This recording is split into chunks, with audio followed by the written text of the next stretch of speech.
এক শাশুড়ি যখন তার বৌমাকে কটু কথা বলে, যখন বলে তোমার সন্তান হয় না, বাচ্চা কাচ্চা হয় না, তুমি এই সংসারে থেকে কি করবা, তোমার জন্য আমার ছেলে কি করে থাকে, আমার ছেলে এখনও বাবা হতে পারলো না, এই সমস্ত কথাগুলো শুনলে যখন মানুষের এতটা কষ্ট হয় সেটা বলে বোঝানো যায় না।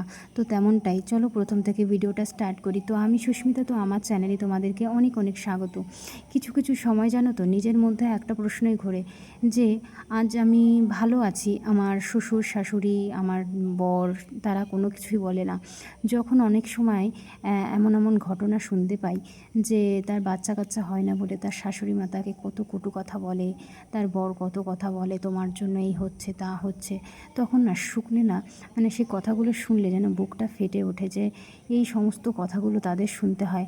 হয়তো সেটা আমার ক্ষেত্রে না, আমি অনেকেই কিন্তু শুনেছি এই সমস্ত কথাগুলো, যাদের বাচ্চা কাচ্চা হচ্ছে না সেসব শাশুড়িরা তাদের বৌমাদের এতটাই কষ্ট আর এতটাই পীড়া দিয়ে কথা বলে, যেটা শুনলে তোমার গায়ের কাঁটা দিয়ে উঠবে, সেটা শুনলে মনে হয় নিজেকে শেষ করে দেওয়ার মতো লাগে। সেটা হয়তো আমার না হলেও আমার কিছু মানুষের আমি শুনেছি এই জিনিসটা হয়ে থাকে তাদের সঙ্গে। সত্যি বলতে, একটা মেয়ের যখন ছেলে মেয়ে হয় না, তার সামনে যদি বলা হয় তার কোনো দিন বাচ্চা কাচ্চা হবে না বা তার জন্যে বাড়ি এত অশান্তি এত কিছু, তখন না সে মেয়েটার কী পরিস্থিতি ঘটতে পারে শুধুমাত্র বলো। এই কথাটা শুনলে কতটা কষ্ট হয়। সত্যি বলতে আমার কিন্তু এই সব নিয়ে কোনো সমস্যা নেই, ঠাকুরের ইচ্ছায় সেই কপাল নিয়েই আমি জন্ম নিয়েছি। আজ হয়তো আমার সন্তান ভগবান দিচ্ছে না ঠিকই, কিন্তু এই যে শাশুড়ির কথা শোনা, পাড়া পাড়া বলছি নিজের বরের থেকে কটু কথা শোনা, এই সব থেকে আমি কিন্তু একদম খুব ভাগ্যবান যে আমার কিন্তু খুব ভালোবাসে আমার শাশুড়ি মা আমাকে। আমাকে নিয়ে কিন্তু এই সমস্ত মন্তব্য কখনোই তিনি করেন না। সত্যি ভীষণ ভালোবাসে আমার শাশুড়ি মা। আমি আমি ভিডিও হচ্ছে বলে বা ভিডিও করছি বলে যে এই কথাটা মিথ্যে বলবো বা কিছুই না, আমার যেটা বাস্তব। উনি আজ পর্যন্ত আমাকে কোনো একটা খারাপ কথা বলেনি। উনি আমাকে বোঝে। সে সংসারে টুকটাক অশান্তি মানুষের সবার মধ্যেই হয়। মেয়ের মধ্যে কি ঝগড়া হয় না? তো শাশুড়ির সাথে হতেই পারে মানে কথা কাটাকাটি, তাই বলে কি তারা খারাপ? তা না, কখনোই না। শাশুড়ির জায়গায় ঠিক আছে, বৌমার জায়গায় ঠিক আছে, তাই বলে এই না যে সে আমায় কোনো খারাপ কথা বলবে বা কিছু। বা ভিডিওর ক্ষেত্রে আমি বলছি যে আমার শাশুড়ি ভালো, অ্যাকচুয়ালি আমার শাশুড়ি মা ভালো যে উনি আমার এইসব বিষয় নিয়ে কখনোই বলে না। হ্যাঁ, একটু চিন্তা সে করে, তার বয়স হচ্ছে, তারও তো একটা নাতির ইচ্ছা যে নাতিপুতি দেখবে, তার সঙ্গে খেলবে, প্রত্যেকটা ঠাকুমারই কিন্তু থাকে ইচ্ছা, তাই না? তো তেমন আমার শাশুড়ি মায়ের কিন্তু কিছু কিছু সময় জানো তো, মানে এমন এমন জায়গায় আমি শুনতে পাই, বন্ধুরা আপনার বিশ্বাস করবে না, এমন এমন জায়গা আছে যেখানে বৌমাদের বাচ্চা হয় না বলে কিছু কিছু শাশুড়ি ছেলেকে বিয়ে দেওয়ার জন্য কতটা উৎসর্গ হয়ে পড়ে, সেটা বলে বোঝাতে পারবো না। সেই মেয়েটার কাছে কতটা কষ্টদায়ক, তাহলে বুঝে দেখো তার কতটা কষ্ট তারা পায়। আমি নিজে কানে শোনা এই সমস্ত কথাবার্তা আমি নিজেও শুনেছি আমাদের এক পারিবারিক মানে কাছের লোকের থেকে, নাম বলবো না, কিন্তু সত্যি বলছি, যখন ওই কথাগুলো শুনি না তখন এতটা কষ্ট হয়। আমি তখন তাকে বলি যে আমি সত্যি সেই দিক দিয়ে ভাগ্যবান যে আমার বাড়ি থেকে এইসব কোনো কথা আমার শুনতে হয় না।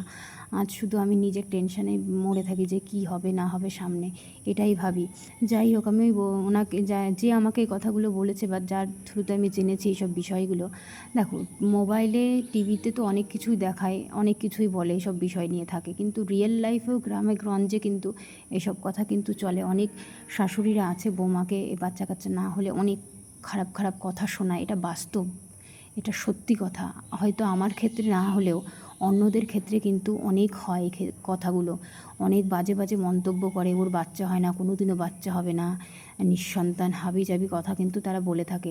কিন্তু কথাটা তো বলা উচিত না, সেও তো একটা মহিলা, সেও তো একটা মা, কী করে তাকে এই কথাটা বলে বলো তো? যাই হোক, তাই আমি সেদিক দিয়ে আমি নিজেকে খুব ভাগ্যবান মনে করি যে আমার ক্ষেত্রে এটা নেই। হয়তো আজ দেরি করছে ভগবান, ঠিক সময় হলে আমাকেও দেবে সে। শুধু ধৈর্য নিয়ে আছি, এতটা যে পাপ করিনি যে আজকে আমার এতটা ভুগতে হবে, হয়তো দেরি হচ্ছে, সময় যখন আসবে সব কিছুই ঠিক হবে। তো যাই হোক, এদিকে ওই সব কথাগুলো ছেড়েই দিই, কারণ দেখো তোমাদের সঙ্গে আমি টুকটাক সব বিষয় নিয়েই কথা বলি, তো এই কথাটা আজকে আমার মনে হলো তাই তোমাদের বলি। যাই হোক, অনেক কিছুই বললাম। আজ আমি কিন্তু রান্না করেছিলাম হচ্ছে সয়াবিন দিয়ে পটল দিয়ে একটা তরকারি, আর করেছিলাম ডাঁটা চচ্চড়ি, আর কালকের তরকারি ছিল সেটাই রান্না করেছি। রান্নাবান্না সেরে কিন্তু চান টান করে নিয়েছি। চান টান করে এখন ঘরে যাব পুজো দিতে। মোটামুটি যা যাবতীয় কাজ ছিল সব কর্ম হয়ে গেছে। এদিকে শাশুড়ি মাও কিন্তু হাতে হাতে অনেক কাজ গুছিয়ে দেয়, অনেক কাজে, মানে 100-র মধ্যে উনি 80% কাজই উনি করে, আর 20% হয়তো আমি রান্নাবান্না টুকটাক এদিক ওদিক দেখা, বাদ বাকি কাজগুলো কিন্তু আমার শাশুড়ি মাই করে। যাই হোক, এদিকে কিন্তু কাজকর্ম করার পরে বাপরে কী মেঘ করেছে, আর কি বৃষ্টি হয়তো আসবে, প্রতিদিন জানো তো বৃষ্টি হচ্ছে। যাই হোক, এত গরম পড়ছে যা, এই গরমে একটু বৃষ্টি হওয়ার দরকার আছে। তো আমি একটু বাইরে বসেছিলাম, আর এই যে আমার ননদিনী এসেছিলো, সে একটুখানি ক্যালকিটারটা মারছে। কি জানো তো, সব সময় না ওই একঘেয়েমি জীবন বা একরকম চলা চিন্তা ভাবনা ভালো লাগে না। কেউ একটু নতুন থাকলে কিন্তু বেশ ভালো লাগে। এই যে এটা আসে বলে বেশ ভালোই লাগে আমার এই ননদিনী। এর নাম হচ্ছে আদু, তো ওকে আদু বলেই আমি ডাকি। তো মাঝে মধ্যে ও আসে, আর একটু ওর সঙ্গে আর কি টাটা মারি, আমি একটু ঘুরতে যাই এদিক ওদিক। তো বলছিল যে বৌদি চলো একটু ঘুরে আসি, আমি বিকাল হোক যাব। তো এদিকে ঝড় বৃষ্টি নামছে, তার জন্য আর কোথাও যাইনি। আর এদিকে আমাদের পুঁই শাক গাছ হয়েছে, কি সুন্দর গাছ জানো না। আর একটা পেঁপে গাছ ছিল, ওই পেঁপে গাছটা সুন্দর হয়েছে, কিন্তু ফলগুলো এখনও বড় হচ্ছে না, সময় লাগবে পেঁপে বড় হতে। বেশ ভালো লাগে ফল ফলাদির গাছ। আর এদিকে আছে ধুতরা গাছ হয়েছে, আর আছে একটা সাদা ফুল গাছ। আর খুব হাওয়া চলছিল, খুব মেঘ করেছে, হয়তো এক্ষুনি বৃষ্টি নামবে। যাই হোক, আমরা এদিকের থেকে বাড়ি একটুখানি বসেছিলাম, তারপর বিকাল টাইমের দিকে চলে এসেছিলাম একটু মাঠে, আমি আর আমার যা আর আমার এক ননদিনী। আর এটা এসে যে লাফালাফি করছে কি আর বলবো। তো যাই হোক, এখানে এসে না খুব ভালো লাগছে জানো তো। অনেক সময় যখন মাথায় চিন্তাভাবনা থাকে না, তখন যে মনটাও, তখন আর কোনো কিছুই থাকে না যে আমার কি হয়েছে না হয়েছে, সংসারে কি চলছে না চলছে, এসব না কিছুই যেন থাকে না। বেশ ভালো লাগে মন মানসিকতা। সবসময় একরকম জীবন কাটানো সত্যিই খুব কষ্টের হয়ে যায়। একটু জীবনে যদি অন্যরকম ধাঁজ আছে, বেশ ভালো লাগে। তো যাই হোক, এখানে এসে কিন্তু তিনজনে বেশ আর কি ঠাট্টা মারছিলাম, আর একটু ভিডিও করলাম। আমি কিছু কিছু রিলস করি, ভালো লাগে, কি করব বলো, সারাক্ষণ বসে থাকা, একটু রিলস টিলস করলে মন মানসিকতাও ভালো লাগে। তো এদিকে তিনজন কিন্তু খুব এখানে এসে একটু আর কি ঠাট্টা মারছিলাম তিনজনাই। আর আমার ননদের দিন দেখতেই পাচ্ছ নাচ করছে, ও যে কি খুশি কি আর বলবো। যাই হোক, বিকাল টাইমে রান্নাবান্না আছে, তাড়াতাড়ি করে আবার বেরিয়ে যাব। এই জায়গাটা খুব সুন্দর জানো তো, সামনে মাঠ পিছনে মাঠ, জায়গাটা খুবই সুন্দর, নিলিবিলি জায়গা। এসে আমরা একটু এখানে দাঁড়াই। তো যাই হোক, এখানে এসে তো এটা একটু নকশা করছে।